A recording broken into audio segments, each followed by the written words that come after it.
All right, guys. Hey, and welcome to S&S Misadventures. This is a travel channel where we put together just travel vlogs going back and forth. We're going to kind of go little places, we're going to go big places, but this is the inaugural one. This is the first one. This is the one I'm probably going to look at, cringe, say, ugh, had to come a first vlog and everything else. But welcome to the channel. Thank you guys for tuning in. Thank you guys for listening. We're going to try to give you some info, maybe some info you hadn't heard, probably some info you probably have heard. YouTube is crowded. This is just the new one. This is just the new one right now for the Wonder of the Seas. Me and the wife are on a cruise on the Wonder of the Seas December 8th through December 15th. We went to St. Martin and St. Thomas. And this is just that inaugural cruise. We're just going to answer some questions. I'm not going to put the camera on my shoulder and take you guys through, but I'm just going to answer some questions we're going to go through, and I'll tell you what questions we're going to answer as we go along. Thank you again for visiting the channel.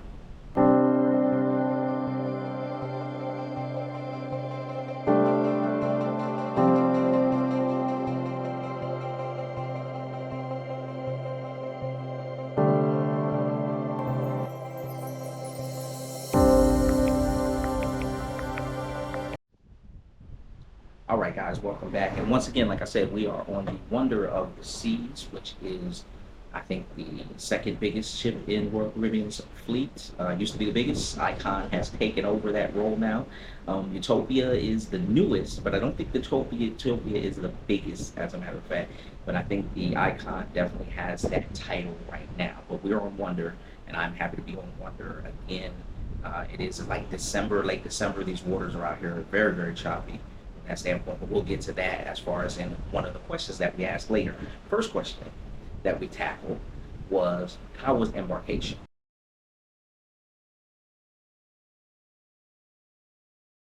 My hat goes off to all you YouTubers and actual vloggers out there. I'm not a vlogger. I'm just actually doing this because I wanted to put out some info, maybe some info that I hadn't seen. I know you say you're only a vlogger just by being on a video log, right? That's what it's called. But no, vloggers actually are professionals. You guys are good at what you do. Those guys that have all those views, they have all those views for a reason. And it is a job to actually take time out of your day, out of your vacation, out of what you're doing to come on here and actually build this content instead of having fun and just chilling, being on a solarium, half asleep at the moment, right? Like I might want to be, but it's a for real thing to do this thing full time, and my hat goes off to you YouTubers who do it. But finishing up on embarkation,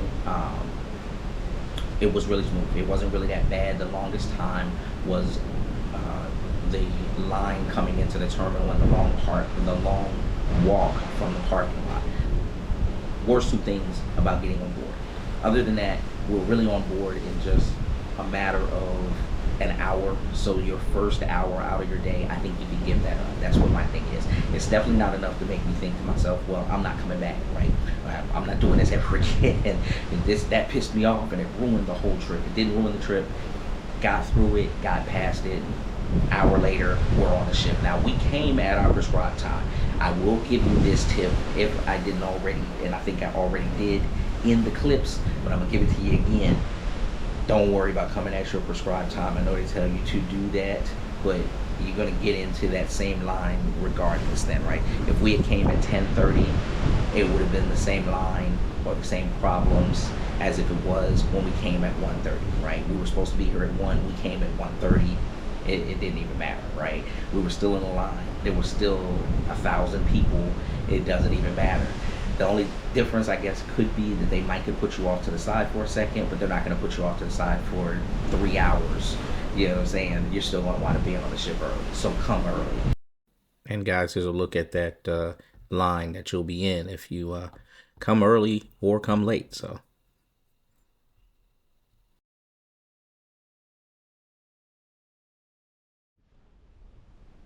All right, so the second point and the second question I wanted to cover for everybody is, does the ship really rock that much, right? For you newbies and even for some of you experienced cruisers, we and as in me and my wife, we are experienced cruisers. And our experience had always been that the bigger we were going on the ships, the less that it rocked. But we had already heard from other YouTubers, folks better than me, right, that this ship moves a little bit. In December, I can tell you already, December, we first started our cruises in December.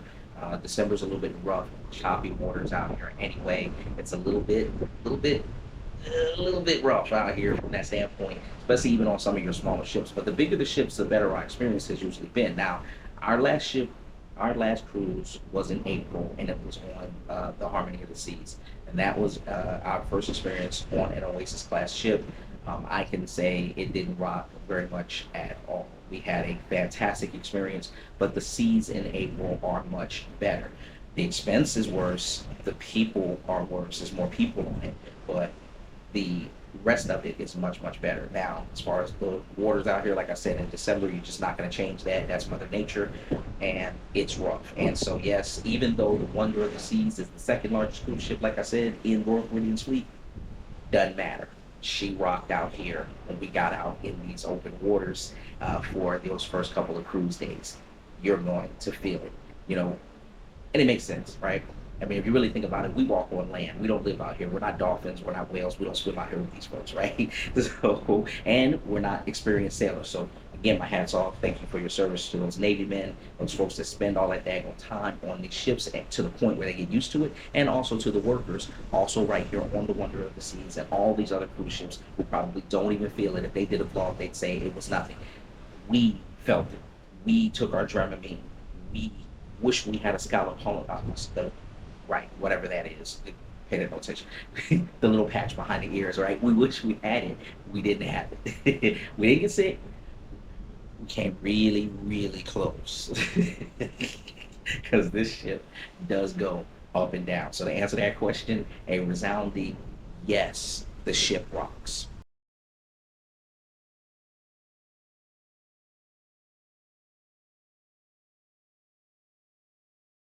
Welcome back. We answered the question of do they replay the Love and Marriage game show? Now, I know a lot of people was like, why would that be a question even at all? This is really more for my like experienced cruisers. To tell you the truth, me and my wife, like I said, this is our seventh.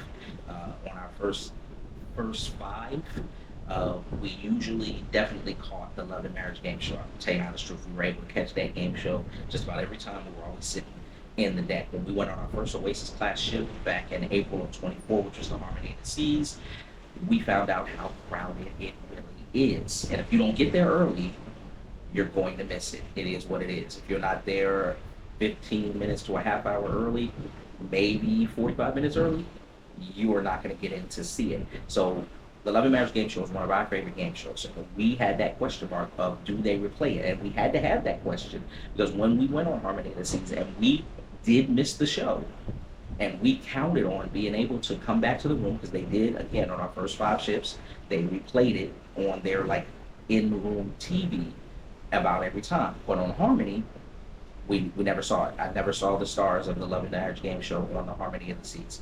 So I was wondering on the Oasis class ships, do they replay the Love and Marriage game show? Resounding yes on this one. Asked it as soon as we came in, or as soon as I kind of came on board, and we were floating around our revenue 30 minutes before, and I happened to grab a staff member and say, "Do they replay the Marriage Game Show?" She said they try. I've already seen it replayed on the TV, so I know they actually do replay it. If you missed that one, you can actually see that one again. Now, the other game shows, 60 seconds or less, name that tune. Some of these other game shows like the Crazy Quest. Oh my God, don't miss the Quest. The Quest is exactly what they say, the Crazy Quest. I don't know if they replay some of those. They did do a real big taping on the Crazy Quest last night. I will be able to answer that question later. I think, honestly, I think that's one that they're going to replay. That one, Love and Marriage. I don't know about like 60 seconds or less, or Majority Rules, or some of these other shows. Some of those, like I said, you're going to want to get there early. Decide what you want to do and get there when you can. Like as soon as you can, and you're gonna have to make a decision because the way they have it, which is I think that's really excellent. They try to spread the crowds out. You're gonna have like a couple of things happening at 10, 11 o'clock. And there's my last tip for this while we're on it. If you decide to go to the Schooner Bar or the Boleros or the Spotlight Karaoke, a lot of times they'll have things happening right one after another, right? So even if you really don't care about, I don't know, Motown trivia, right? Because you don't listen to Motown, right? I listen to Motown, yes I do, but you may not listen to Motown. Go anyway. Go in, grab a seat, sit down, play the game or not play the game, listen, because most likely 15 minutes later, after the end of the show, they're going to have something else, and that you might want to take apart and participate in. 15 minutes after that, they may have something else, and the Schooner Bar is located beautifully on deck 6 with an overlook of the Royal Promenade. So it may not be happening in the Schooner Bar, it may be happening in the Promenade. If you have a seat by the rail, just saying. Quick tip.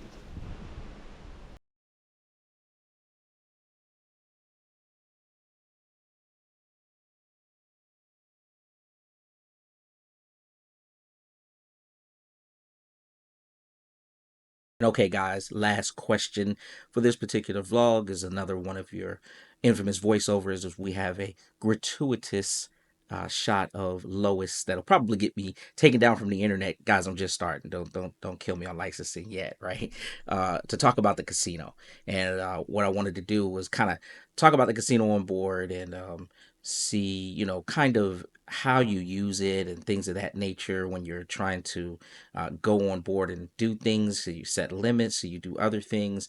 And what happened really was that I was in violation because, in truth, they actually do not want you to film the casino. So I had to stop. As you guys just saw, I did just a quick. They'll hopefully Royal Caribbean will permit me just that little quick turn that you saw there. Other than that, I just have to talk about how the casino was and everything like that. Now we're not big casino players. We went to the casino. This has been, in truth, we have not been to the casino out of 7 trips, but maybe this was our third time. And honestly, usually what occurred when it came down to the sitting in front of the slots and things like that, I got frustrated, didn't know how it worked, didn't know how to play it, and then just, bailed on it. Now, keep in mind, they do have, on the schedule, they do have things where they say learn how to play slots and things of that nature. And I would highly recommend going to take advantage of that. You can also go, and anytime you see dealers or something that are in there, even if it is like maybe not quite time for them to start the casino up yet, they can actually walk you through and show you what to do. At least the ones that we went to in the non-smoking casino on the Wonder were very accommodating. Were absolutely willing to show us, as long as you're not catching them in the middle of a game, in the middle of, when somebody could really come up and actually be like, hey, we can play. You know what I'm saying? So they're willing to do it all the time. We actually had a dealer who was actually willing to do it while she didn't have anybody there, but she suggested more do it when, it's kind of when you can catch a slow time and things like that. We didn't want to interrupt, be in the middle of a lesson, and then have somebody come up and be like, all right, I want to play. You know what I'm saying? So that was that thing as far as on the cards. And the slots, as far as I understand, some of the slots are the same way. But really, honestly, the slots are so simple, guys. Really, honestly, I was worried for nothing.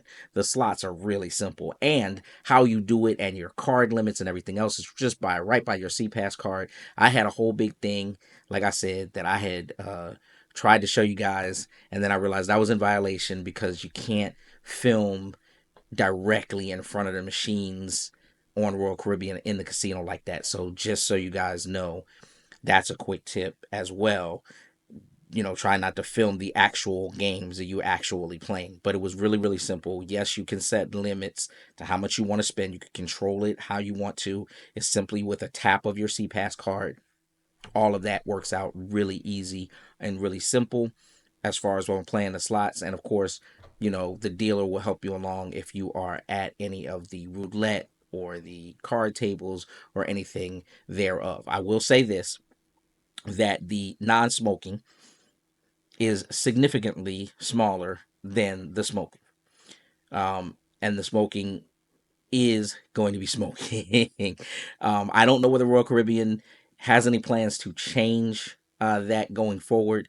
About how they do their smoking, policies in their casinos. Everybody hates it. All of us that are non-smokers, unfortunately, I'm sorry, guys. And trust me, I get it. I used to love cigars, and so some place where you can actually smoke on board. You know what I'm saying? Absolutely, right? And I'm not going to take it away from y'all and say it shouldn't be, but of course, to everybody who doesn't smoke, and I mean, this is both things, you know, and I won't even mention the other one from that standpoint, but unfortunately, we have a tendency to get all iffy and uppity about, oh, because we don't smoke, we don't want to be in the smoking and things like that. But I love that they offer a non-smoking one. It is just significantly smaller. Just keep that in mind. Now, it wasn't crowded when we went. And I don't know whether that was because it was near kind of maybe the time frame that we went, um, but it wasn't really significantly crowded, but it is significantly smaller. So again, there's that tip on the back end as we answer that last question about how is the casino and can you set limits and things in the casino. And guys, that'll do it. As you can see, I'm wearing the same shirt, but I'm no longer on the ship. We are back at home. And I want to thank you guys for joining us as we roll through those particular set of questions. Now, of course, there's other vlogs. The next set of vlogs is all about that 3 dining restaurant package that we had, right? And all of the food and stuff that we ate on board. But of course, that's a whole big event. So if you want to stay tuned for that, you are more than welcome. If not, and this is the last time I'm going to see you in the last video that you had, hopefully you found something informative out of it. Hit that like button and remember to subscribe if you did get something out of it and you want some more. Other than that, you guys have a great rest of your afternoon, evening, morning, or whatever time you're watching this out there in YouTube land. And again, I thank you very much.